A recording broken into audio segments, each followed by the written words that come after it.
David Barry reporting for Jewish Online Magazine. Our special guests today are Ivor and Maurice from Shir Music. Thank you. Shir. Okay. Yeah, Shir. Thank you for joining Jewish Online Magazine, guys. Thank you. Nice to be here. Maurice, can I begin by asking you, how long has Shir been playing? Okay, well, we've been playing for 16 years, approximately 16 years. The band sort of has changed configuration over that time, but essentially we've been together for 16 years. And Ivor, the word Shir, what does that mean? Shir means song. Oh, does it? In actual fact, it means poem in Hebrew, but it's lyric. It's lyric. Yeah, it's actually commonly used as a word, a Hebrew word for song. Tashir li mashu, sing me something. So that's the word. Yeah, and that was Maurice actually initially came up with that name for the band. I thought it was just one word. It was pithy. It was short, and it sort of described what we do, which is we sing, and music is song, and all music aspires to be song in some sort of way. So. And does that mean that you sing Jewish music? Yes.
We are a Jewish music band.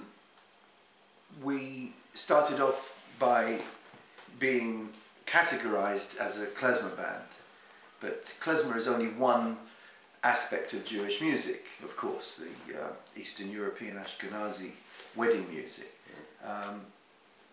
We found very quickly that it wasn't satisfying enough for us. We wanted to branch out and play other kinds of music, and Jewish music is so full and rich of music from so many different cultural backgrounds. We've got the Eastern European, we've got the Spanish, the Ladino, the Yiddish, the Sephardi, the Mizrahi, as well as the Simcha music, the party music, and the wedding music, and devotional music as well. There's an enormous repertoire, and so we play what I call complete Jewish music. We play every style of Jewish music, and there's still more. It just doesn't end. And of course, there's still more being created in Israel. The richness and the variety of music that one can hear in the Israeli music scene is just astonishing. From such a small country, how much good quality music is coming out of there, of really world-class music. And also, we haven't finished sort of by any stretch of imagination, and nobody has. But I mean, exploring the Ladino and the Yiddish repertoire, and the older stuff as well, which is there's a huge amount of it, and we're still scratching the surface of it.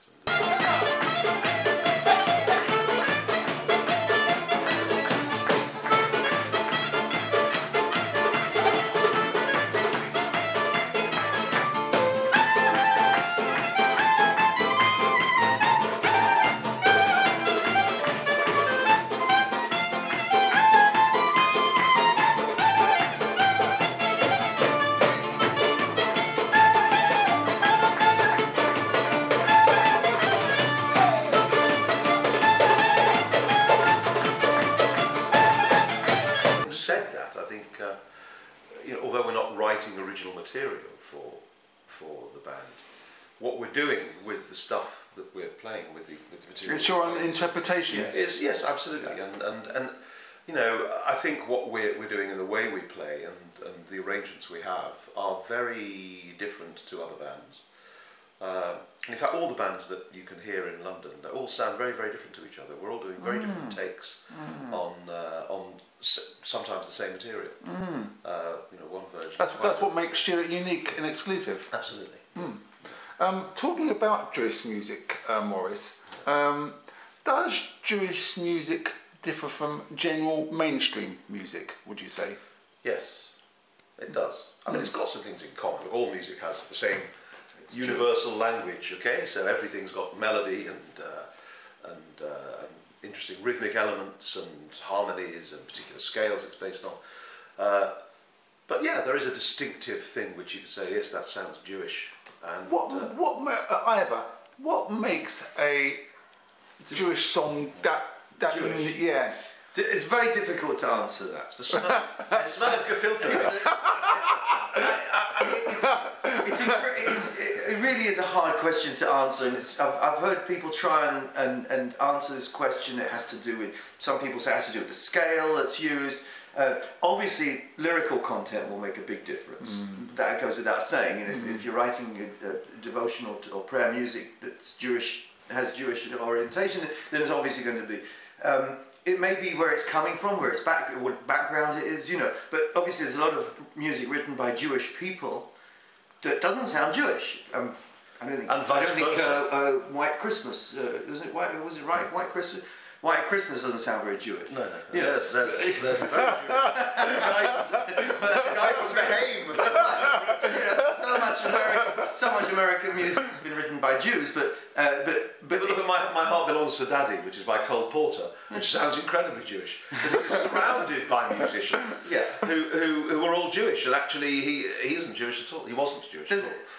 It's a very strange thing, and I'll give you an example.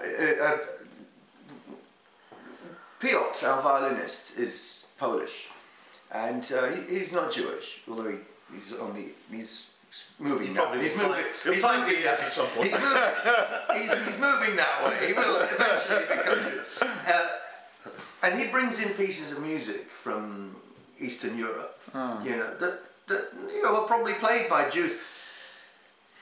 But they're great pieces of music, right? And they sound klezmery, but there's something about them sometimes that doesn't sound Jewish. It doesn't feel Jewish, and they've got all the elements. And it's a very strange thing. I have this crazy feeling that it's almost a genetic thing that goes through. There's something in the music, right? There's a spirit. The soul of the music. Almost the soul, the spirit that makes it feel Jewish.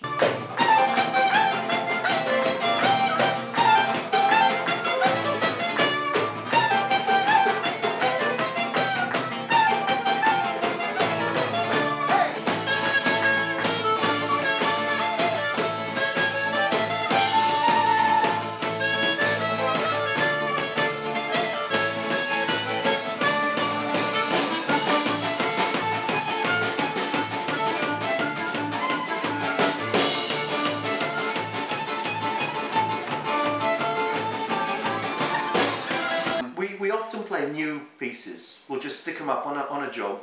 We'll put them on the stand, play. Okay. But you see, I'm not convinced that it's necessarily the music that's doing that. I think it's the musician. And I think a lot of... I was once told I was singing, I think it was, I was singing, what is this thing called Love? And somebody said, you make it sound like a Jewish song. Interesting. Okay, who wrote What Is This Thing Called Love? Cole Porter. Is this Cole Right. Porter? He wasn't Jewish. No. I am Jewish. As it happens, What Is This Thing Called Love has got elements in it that are sort of Jewishy, but people say to me when I sing English stuff, you know, a lot of what you sing sounds, you sound very Jewish. So maybe it's the performers. You know, I was a very Jewish sort of guy. When he's That's a compliment, Ivor. When he's singing and playing Jewish stuff, he sounds Jewish. But I mean, I'm not convinced that you do that when you're playing jazz. You don't sound like a Jewish musician. No, but you know, we play. There are a lot of there are a lot of bands out there playing Jewish music, but not all of them are Jewish. And I've got to say that you know, some of them play. There are a lot of bands playing klezmer music out, right, but they're not Jewish. Okay, you know, I don't want to take this too far. No. But they don't sound Jewish. You know, we often listen to these bands, and they're all fantastic musicians, really brilliant, kicking and burning and really playing hard, with great technique and everything. And very often, and I'm not the only one to say this, you come away feeling there's no Yiddishkeit, no Yiddishkeit. And we saw that at the festival we played at in Holland. The band that won, the Heart and the Wellspring, were Orthodox Jews from Israel. Hasidim. And it was just, what they played was spiritually just fantastic. And actually, in many ways, it was simpler technically than... much simpler. And you know, you've got to have that. You know, can I tell you, going back to how the band formed, I joined the band, 6 months after you'd formed it? Yeah. And we were introduced to each other. I'd never wanted to play. I was a jazz musician, playing here, there. I didn't want to play weddings and bar mitzvahs, but, you know, my wife got pregnant. Well, I got my wife pregnant. I think it was me. and you know, needed to make some money. We had twins noch, you know, so needed to make some money. So I joined up, and I found I was loving it. I really found that I'd almost come home.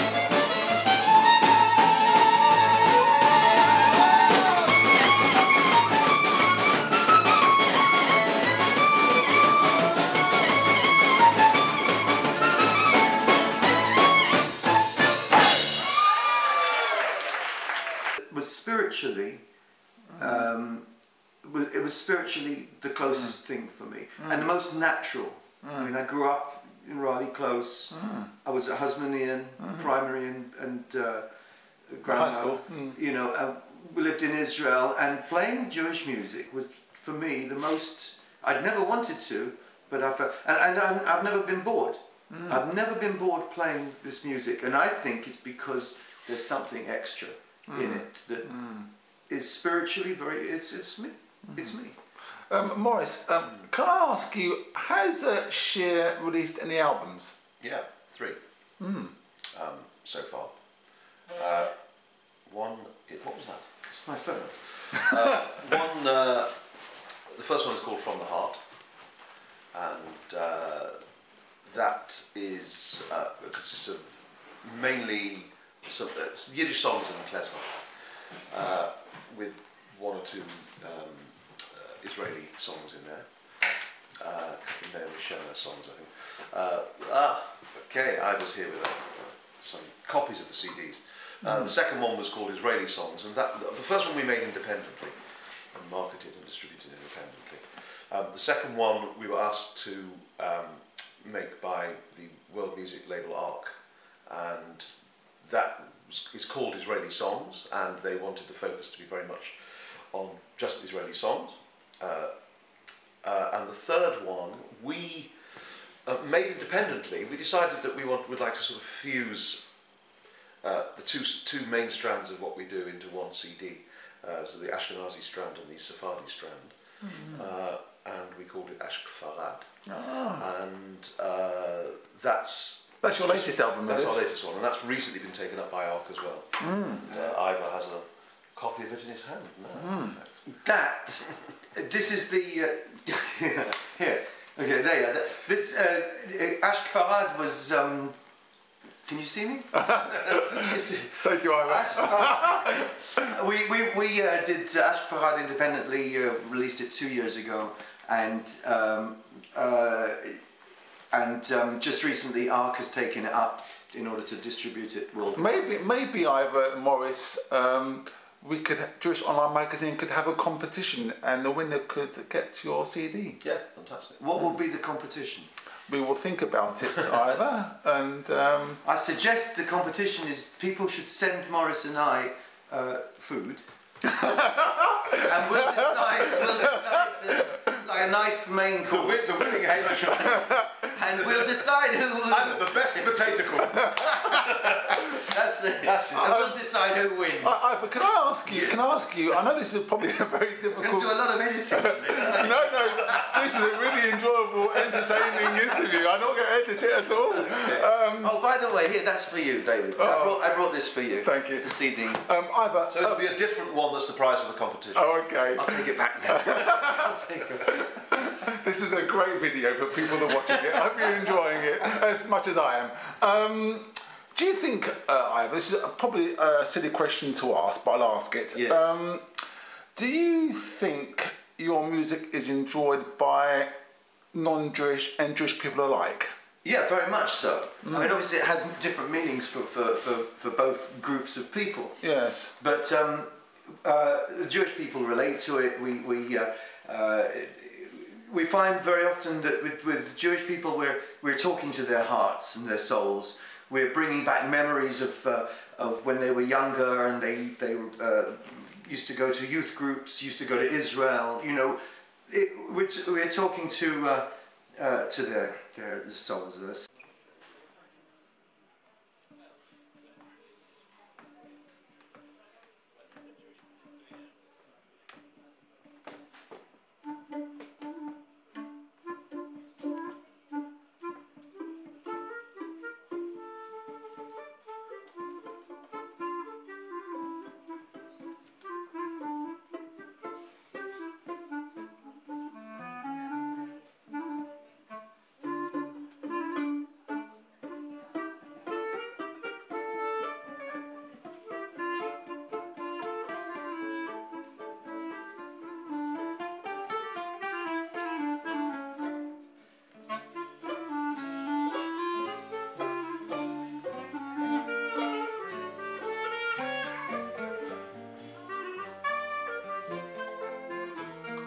With non-Jewish people, they love the energy, and it's a very accessible music.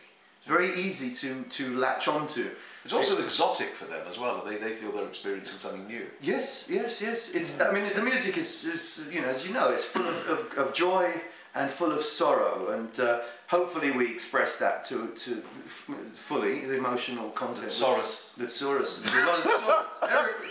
Everybody's got sorrows, and it comes through in our music. That's we've got sorrows. Sorrows, not sorrows.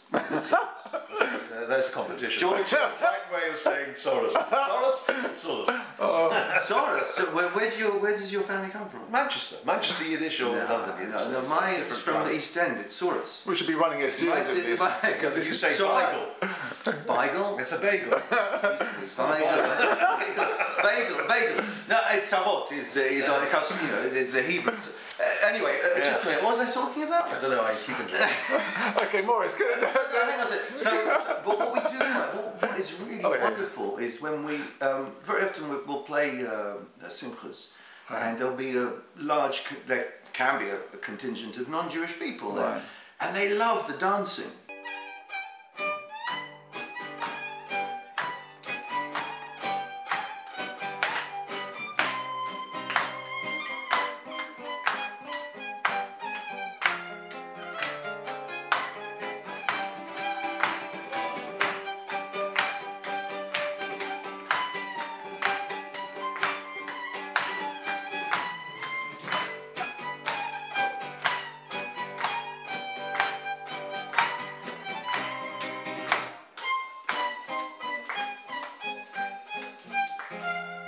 I understand, Ivor and Maurice, that one of your fans said the difference between a good simcha and a great simcha is Shir, and you must be so proud of that statement. Yeah, I think it's lovely. It's look, we think we provide a fantastic evening.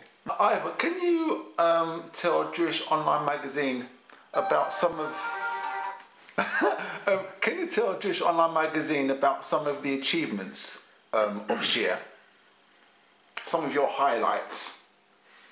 Well, you know, there are specific... 16 years. There are, yeah, I mean, in truth, it took quite a while for us to get going. It does take a long time for a band to achieve recognition and to be known. There are still people out there who don't know who we are, which doesn't make me very happy.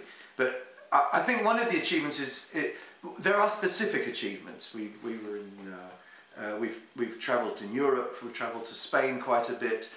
Performed there. I think one of the great achievements of the band was performing Ladino songs in Ladino's, you know, old Spanish, to the Spanish. Wow. Which was great, and I must say Maurice did brilliantly on that, because he was. You must have been quite nervous, you know. It's horrendous. Singing, I tend to sing most of the singing, Ladinos. yeah. En el café del amanecer hay luces de colores. En el café del amanecer hay luces de colores. Así está mi corazón, henchido ya de amores. Así está mi corazón.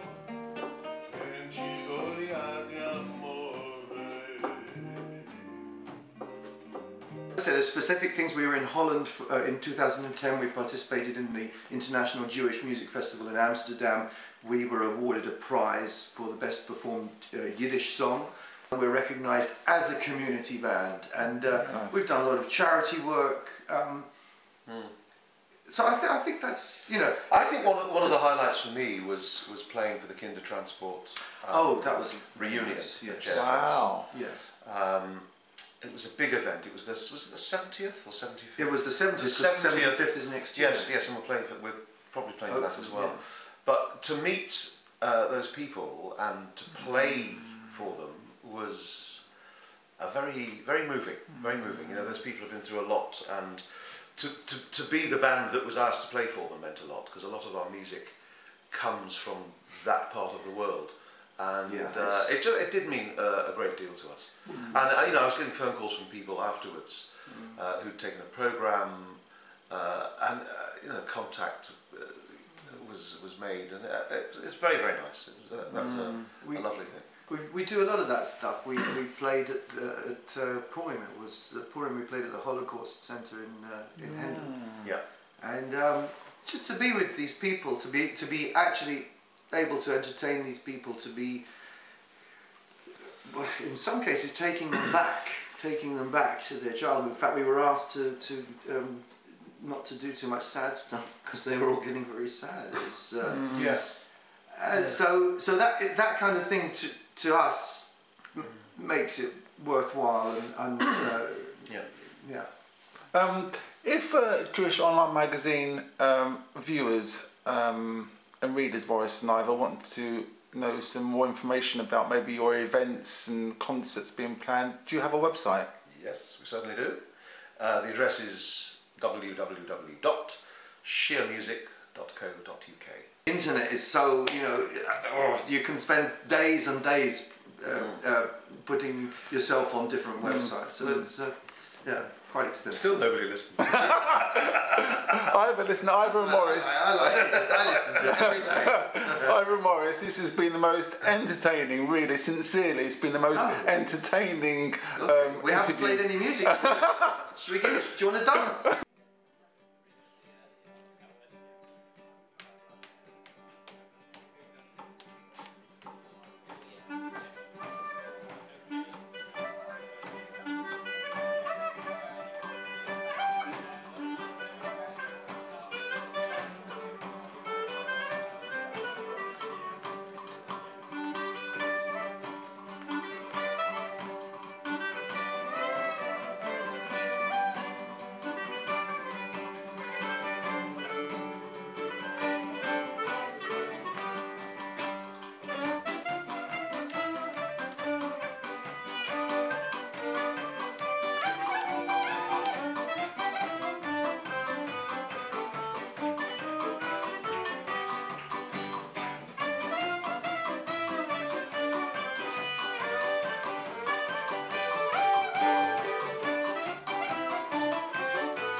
I can't thank you ever so much for joining Jewish Online Magazine. Thank you very much. Pleasure. Thank It's you a pleasure, David. Thanks Thank you for very having much. us. Thanks. Okay.